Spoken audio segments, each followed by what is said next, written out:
Come on in, pull up a chair, and take a load off because today I'm going to review and page through Pathfinder.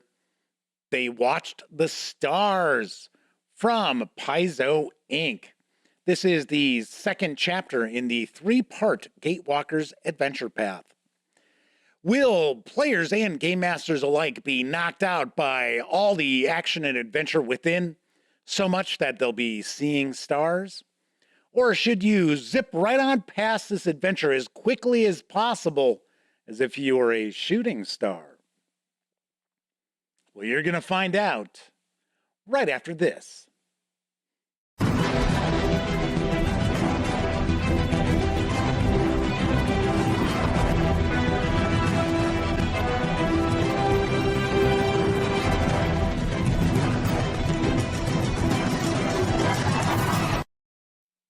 Howdy, gang, and welcome once again to the Duct Tape Studios.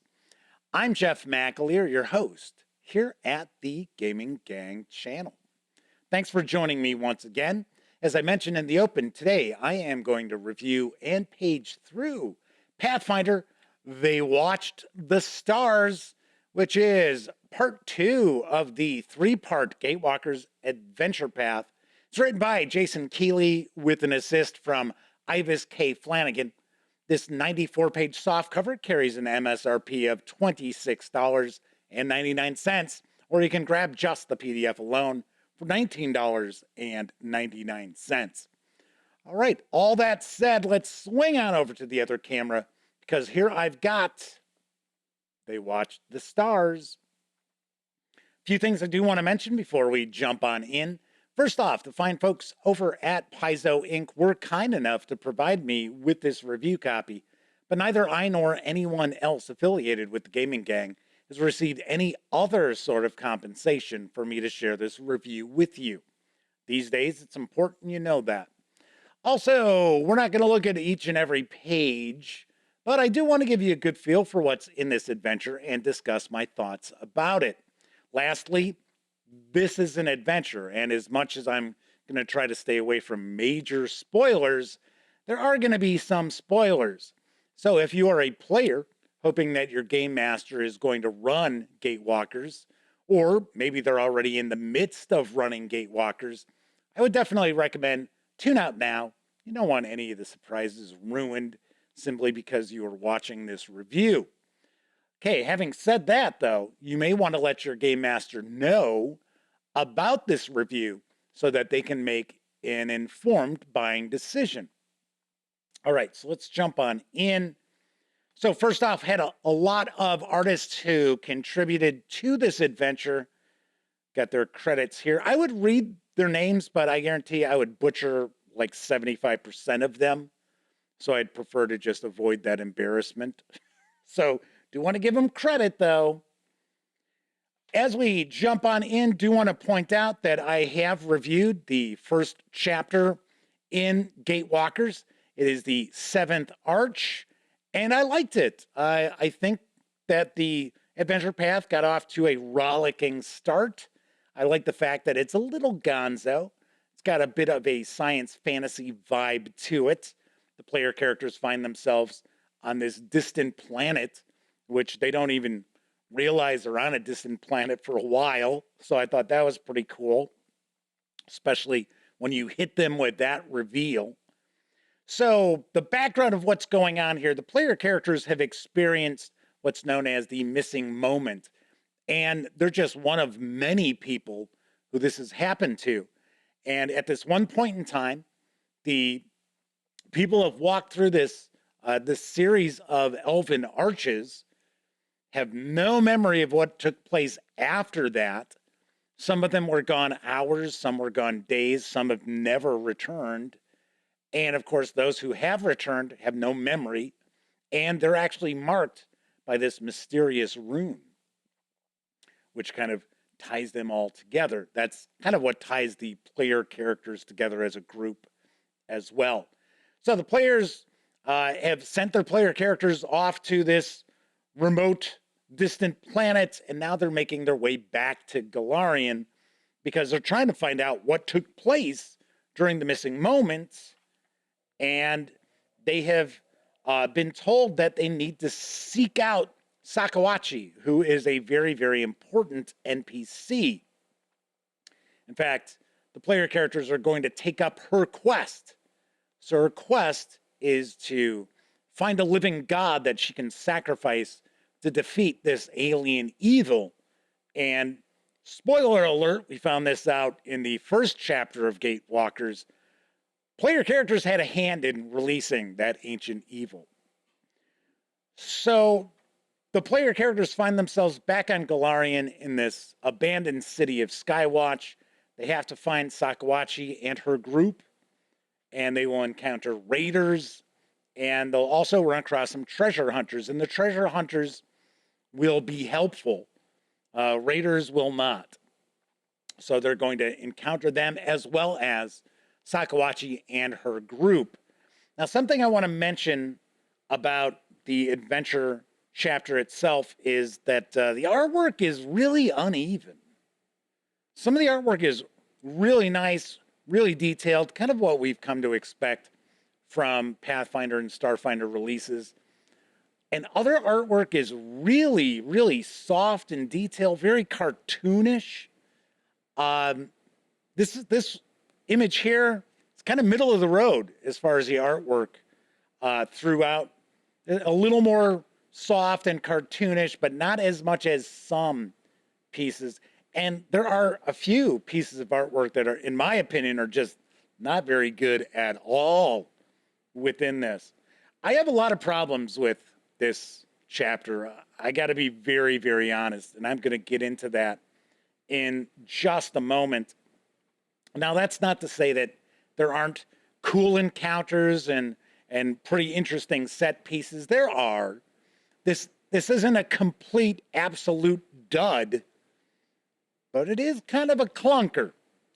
And one of the reasons why you're going to find this is going to get a pretty low review score is because, in my opinion, this adventure breaks one of the cardinal rules of role-playing games, and that is do not let your players feel like they are guest starring in the adventure, that they are taking second fiddle to NPCs.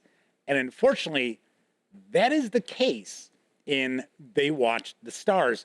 It's even addressed on the first page of this adventure that game masters had to be very, very careful that their players don't feel like they are just along for the ride. And unfortunately, as this adventure is written, that is exactly what's going to happen. And I got to be honest, I could see my gang getting very frustrated by this because Sakawachi is a super important NPC. The player characters end up taking on her quest, and it's pointed out that, well, you know, she's not a warrior and things along those lines. It should focus on that without the player characters, her quest is going to fail. But the problem is there are so many challenges within this adventure that if the player characters fail, Sakawachi or one of her group actually will be able to take care of it. So the problem that I find alongside of the players feeling like they're just guest stars is the real lack of any agency that the players are going to feel. There really are no consequences for failure. And I've mentioned this in adventure reviews before, that if you're just going to have a situation that the player characters are going to get bailed out anyway, so if they fail at a challenge and an NPC is just going to solve that or provide that information down the line anyway, then what was the point of having them go through rolling dice or coming up with a game plan and failing if there are absolutely no consequences to it? And I know there are a lot of players out there, you know, they're experienced enough to sit there and feel kind of cheated by adventures that are written like that. And I see multiple problems like that throughout this adventure. There's just a lot going on in here that doesn't make sense logically, and players are going to spend a few moments and then suddenly they're going to be poking huge holes in these gaps in logic. I don't know. I also find that this adventure feels like it wasn't play tested. It was just, okay, wrote the adventure. Somebody took a look at this and were like, okay, all right, publish it. And I'm sorry if I sound like I'm picking on Jason Keeley here, but there's a lot of examples of what I consider to be lazy adventure design. There are situations here where it's sort of like, oh, well, if you want to throw an encounter in here, you can use these creatures from the Bestiary 2, or these creatures from Bestiary 2, or something of this challenge level. We get situations where we have different treasure and it's just, it's 100 gold pieces worth of artwork, or it's 100 gold pieces worth of jewelry. No, I'm sorry, paint me a picture. You're the designer of the adventure. Don't be giving me abstracts. Don't make my life harder to run this adventure because you're just going to kind of, it's a treasure worth 100 gold pieces, whatever you want to make it. To me, that is lazy adventure design. There are some encounters in here that if the player characters don't run across them, that it's actually noted that, just recycle these and throw them into other encounters that are taking place down the line. Really? I don't know. Sadly, this is probably one of my least favorite Pathfinder adventure chapters I have run across. Once again, I'm just trying to say that it's not a complete failure. There is cool stuff going on in here. The regional information is cool. The adventure toolbox stuff is useful. But if I were going to run this chapter as part of the Gatewalkers adventure path, I would have to tear this apart and not necessarily rebuild it from scratch, but I would have some foundations from this adventure that I would utilize and toss a lot of stuff out. And that would work just fine if you're a game master who is using milestones, that you're not overly concerned with experience points, then it's perfectly doable. But if you are a game master who, counts experience points and makes their players track experience points, you're going to have a hard time deconstructing this and putting it back together. So we've got our adventure toolbox part with our different creatures. We've got a few new entries. And then, of course, we get a breakdown of Sakawachi. So we'll get much more detail about her. So this is kind of an example of the unevenness of the artwork. So if we look at the cover, so this is supposed to be Sakawachi there. And then we also have, there we go, Sakawachi once again. Looks very similar to the cover artwork. And then here it's like, is this like a completely different NPC? Because this NPC looks 20 years older than the other artwork for the character. I don't know. Just, more icing on the cake of disappointment. All right, so there you go. That is They Watched the Stars for Pathfinder from Paizo Inc. All right, let me wrap up some final thoughts, give this a review score. So once again, I like how the Gatewalkers adventure path kicked off. Liked it quite a bit. There was a lot of cool stuff going on in that. This second part, there's still some cool stuff, I just don't like how it's tied together. I really dislike intensely the fact that the NPC Sakawachi plays such an important role in what's going on and effectively is going to lead the player characters by the nose. So leaving the player characters very little agency in the adventure. Super, super railroad going on here. And of course, yes, I get it. It's an adventure path. It's got a plot. It's got a story it's telling. It tends to be more linear. Completely understand that. But once again, it's as if the player characters have no consequences for failure.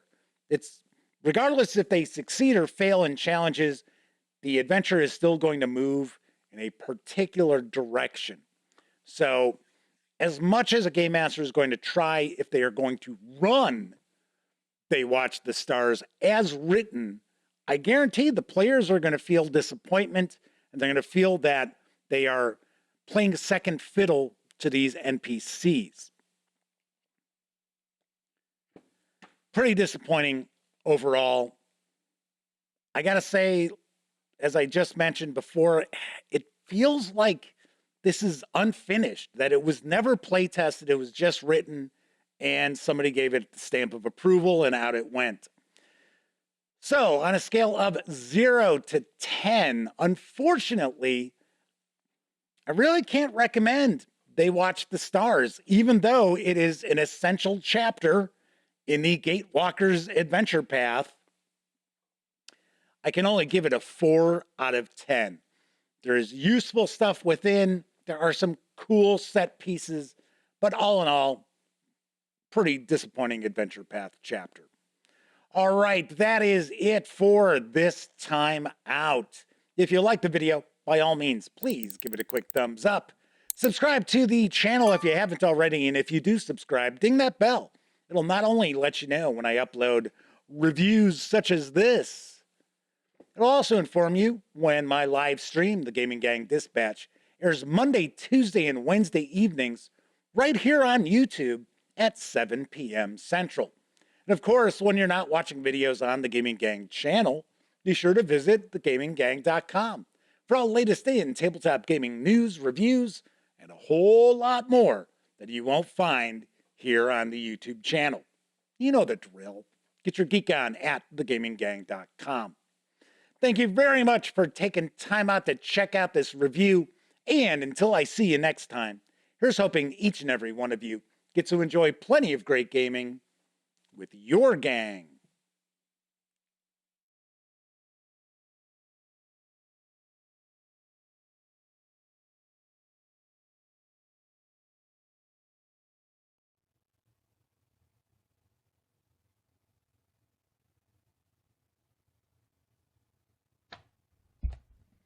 Oh, hey, you're still here. That's okay. You don't have to leave just yet.